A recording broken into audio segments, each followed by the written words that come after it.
The energy today is very interesting, to say the least. I'm being presented with money coming through very strongly.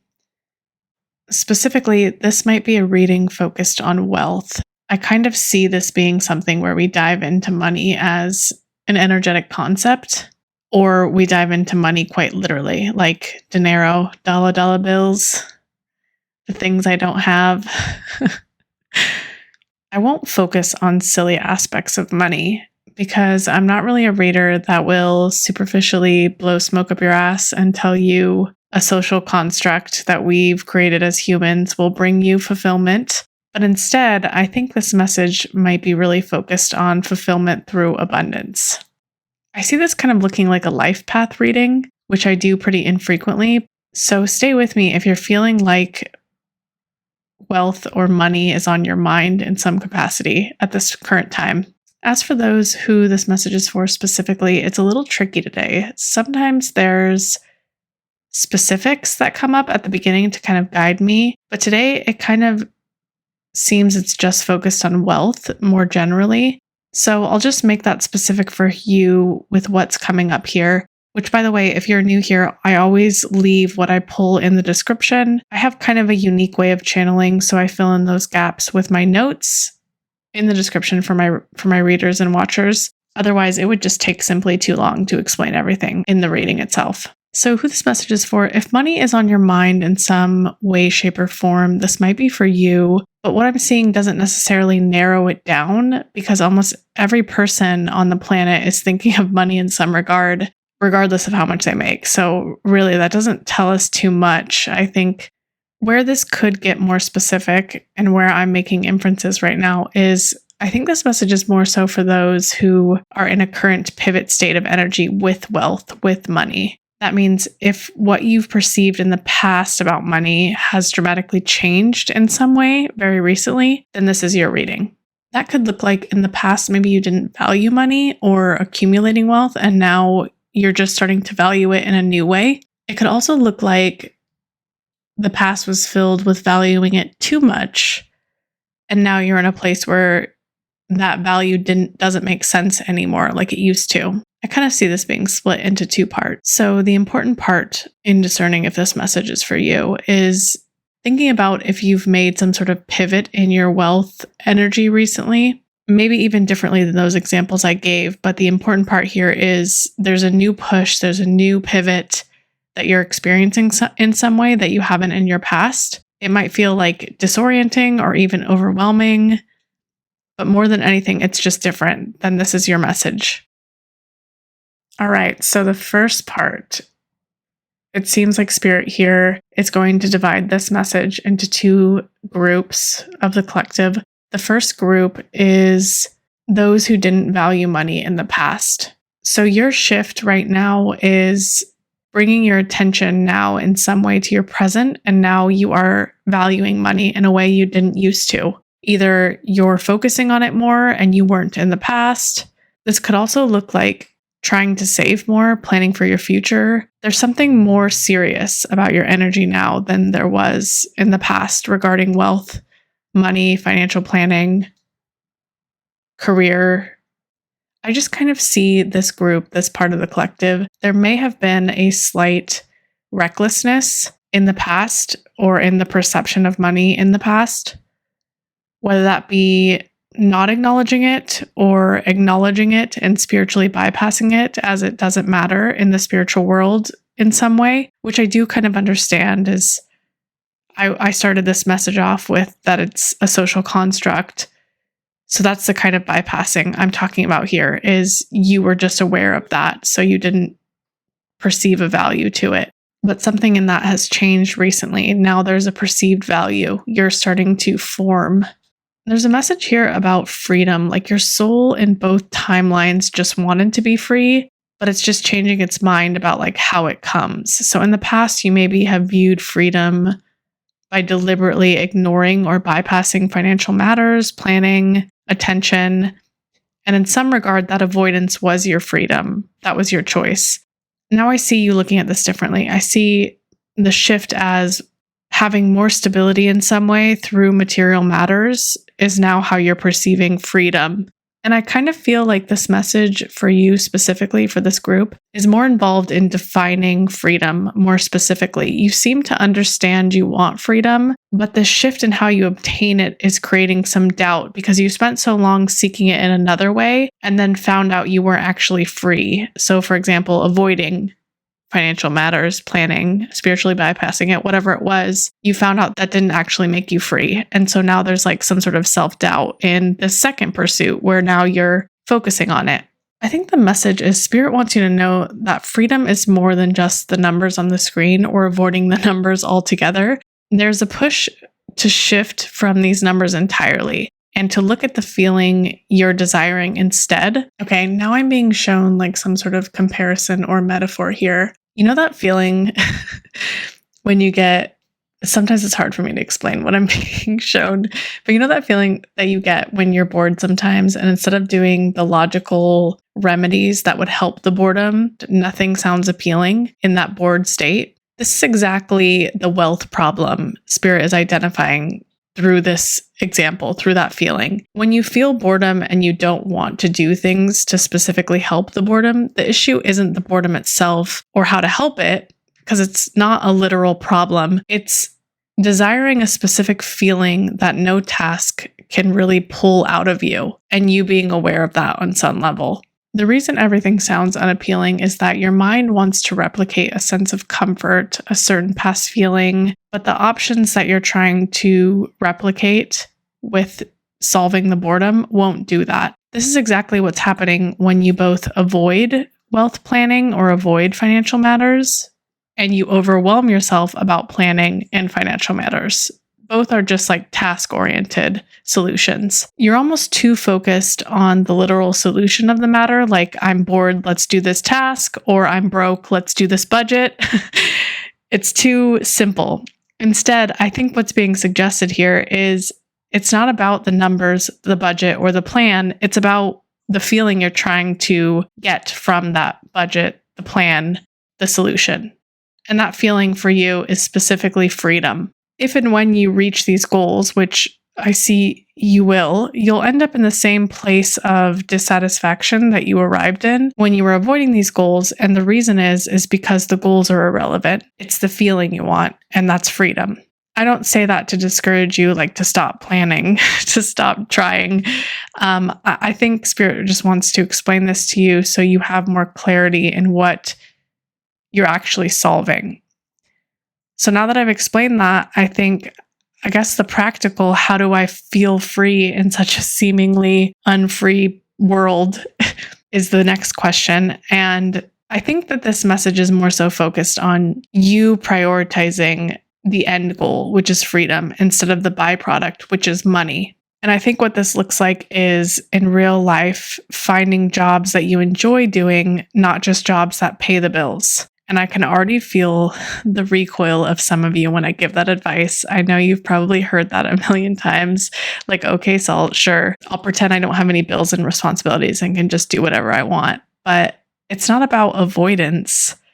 I think the message here is about reshifting the priority ever so slightly. So what I'm saying here, or what Spirit is saying here, is it's not ignoring your bills. It's not pretending they don't exist. It's just not prioritizing them in front of everything else. It's looking at your bills and goals as secondary to the lifestyle you actually want and creating the life that feels somewhat free now and planning on how to support yourself in that life. So this looks like quitting one job that's insufferable, that pays decent, for 2 part-time jobs that are way more bearable, that just cover your expenses.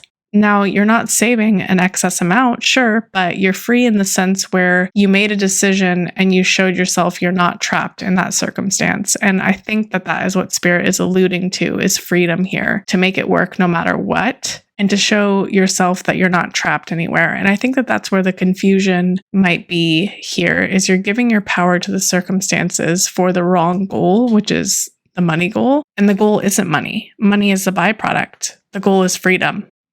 So the new circumstance, whatever it is for you, maybe my examples didn't fit perfectly. It doesn't have to be perfect or give you the same amount of money. It doesn't have to fulfill all of the checklist wants. It's just showing you unconsciously that you are not stuck.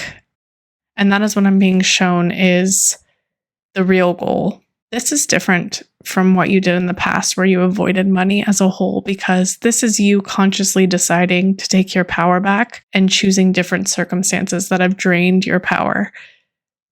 And so that's what I think we're focused on with your message is we're focused on freedom. And freedom is getting unstuck in powerless situations you feel you can't get out of or are maybe making excuses for. So Spirit encourages you to focus on real freedom now, even if it's just trading one bad job for two less bad jobs.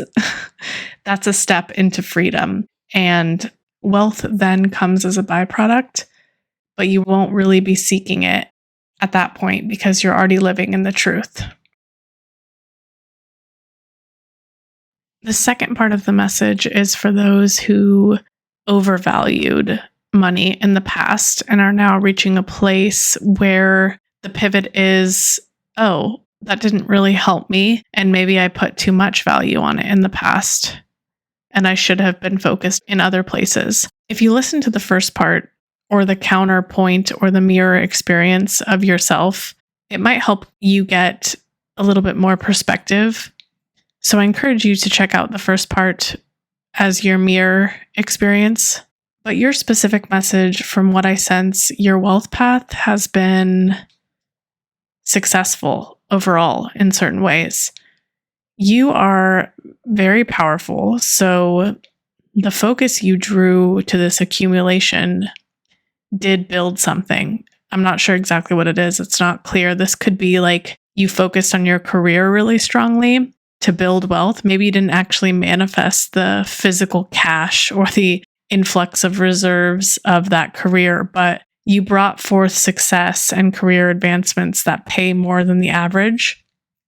Whether or not you have the material to show for it isn't exactly that important. I think the important part is you built the wealth machine. You were focused on the wealth machine. You valued the wealth machine. So what I see here as your main message above the freedom aspects for the last group is yours is more focused on what looks like independent business efforts.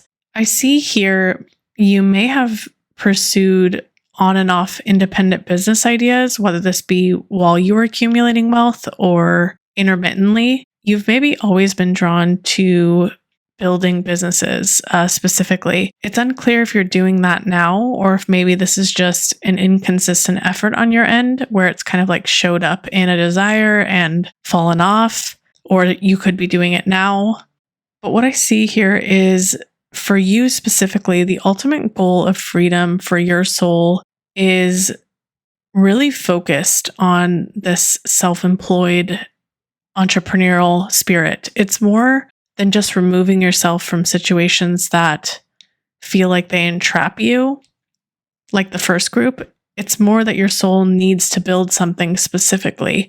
So the wealth in of itself is not necessarily the ticket for you, although it seems to kind of come naturally as a byproduct and maybe already has in some way.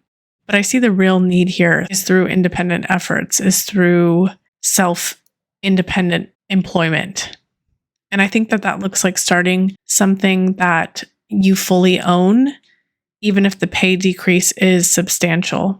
Why I see it's important here is there's an underlying need to be free through matters of employing yourself, that it's very, very strong here. Making your own wealth is powerful, is a really big part of your path. The way that wealth comes or the shape that wealth comes is kind of irrelevant here. It doesn't matter how much of it you make in comparison to the feeling of entrapment coming directly from employment sources for this collective. Like being employed by another is where this collective feels the most trapped, feels the least free. So freedom to you, to this part, to this group, it really is self-independent employment. And there's also notes of like health focus that are important as well. Like taking care of your body is very important, especially since you've spent a lot of time in your past building and accumulating wealth, there could have been times where you've avoided your body, you've avoided taking care of it. And so now the shift, the pivot is much more intensely focused on your body, much more intensely focused on self-employment. So while the first group that undervalued wealth in the past really just needs freedom through breaking circumstances, the means of breaking that circumstance doesn't matter as much to them. That first group just really needs to actively break the circumstance again and again to be free. Freedom for that group is more of showing their soul consciously, intently, that they will not be trapped by circumstances. And that freedom is priceless to the first group's soul's path, especially as you continue to experience dissatisfaction with avoiding or focusing on wealth. For the second half, who overvalued wealth, it's more originating from the source of the soul level that needs support through employment of yourself, through self-sufficient means. That is your specific freedom. It may sound silly, but for the second group, I see empowerment coming through the learning the intricacies of self-employment. Maybe it might overwhelm you or that group to think about self-employment taxes, managing expenses, healthcare, but taking baby steps in learning that will provide the freedom that your soul truly desires. For both groups, it's important that the financial aspect is looked at as a secondary, that how much money is made is more of just pushing the pieces to fit the primary. And the primary is freedom. So Spirit really wants you to really hear today's message. It's not about money or wealth. It is your soul seeking freedom and kind of you assuming money is the way to get there, whether it be avoiding it, whether it be over-focusing on it, whatever timeline you're in, wealth and accumulation of wealth is only the byproduct of freedom itself.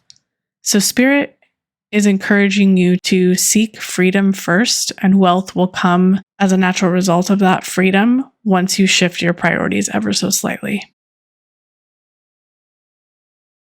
This last part is maybe a confirmation to those who already instinctively know to do this, but keep leaving comments. The comments themselves do not have to be anything personal about you. Think of these as energetic nudges. This helps me align to your energy more efficiently and be able to channel for you, and I want to be able to do that. I read each and every one, always. None are missed, none are ignored. I am so thankful for each and every one of you and love you all. So, cheers, friends.